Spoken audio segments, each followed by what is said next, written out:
Morning Sam స్కూల్కి వెళ్ళాడు. అప్పుడే స్కూల్ బెల్ కొట్టాడు ప్యూన్ ప్రసాద్. సామ్ తన క్లాస్ రూంలోకి పరిగెత్తాడు. సామ్ వెళ్లి తన బెస్ట్ ఫ్రెండ్ హరి పక్కన కూర్చున్నాడు.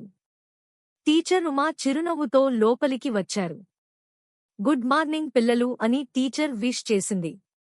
పిల్లలు అందరూ కూడా గుడ్ మార్నింగ్ టీచర్ అని విష్ చేశారు. Today no class only activity program అని చెప్పింది.